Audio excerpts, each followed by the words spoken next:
साफ है कि मध्य एशिया के दो मुल्कों से जिस तरह युद्ध का दायरा विस्तार ले रहा है, वो दुनिया के लिए एक और त्रासदी का संकेत है। सवाल यह है कि क्या अमन पसंद मुल्क यूं ही बेचारगी से तमाशबीन बने रहेंगे? खैर, करीब 2 हफ्ते पहले प्रधानमंत्री मोदी ने संयुक्त राष्ट्र महासभा को संबोधित करते हुए वैश्विक संस्था से कुछ बेहद जरूरी और चुभते हुए सवाल पूछे थे। यूएन में बदलाव की बात कही थी, यूएन में सुधार की मांग की थी। आखिर इसकी वजह क्या थी?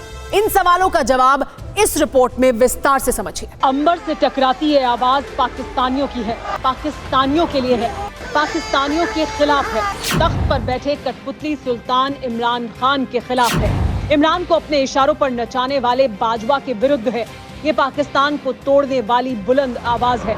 बलूच, पश्तून, सिंधी नाम अलग है, पहचान अलग है, लेकिन जिन्ना के मुल्क के जालिम हुक्मरानों की जुल्म ज्यादतियों से कोई नहीं बचा। जब चाहा घर से उठा लिया, जब चाहा जिसे चाहा चौराहे पर गोली मार दी। खैबर पख्तूनख्वा से लेकर पीओके और बलूचिस्तान के आखिरी छोर तक बाजवा के वर्दी वाले दहशतगर्दों के जुल्मों के किस्से चस्पा हैं। जिसने जुबां खोली, बूटों की चोट मिली या फिर सरेआम गोली। दुनिया को ये सब नजर आता है, लेकिन दुनिया की सबसे बड़ी पंचायत कहे जाने वाले यूएन की आंखों पर पट्टी बंधी है। ऐसा क्यों कहा जा रहा है, इसे पाकिस्तानियों से ही सुनिए।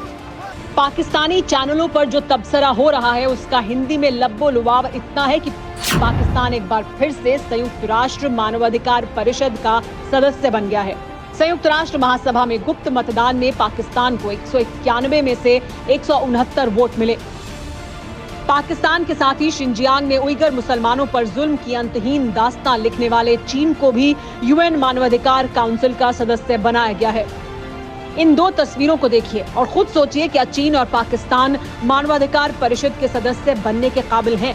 जिन देशों में अपनी ही आवाम की आवाज को बूटों और बंदूकों के जोर पर हमेशा के लिए खामोश कर दिया जाता हो। मानवाधिकार की बात तो छोड़िए, जहां इंसान को इंसान न समझा जाता हो, उस पाकिस्तान और चीन को यूएन ने मानवाधिकार काउंसिल का सदस्य बनाया है।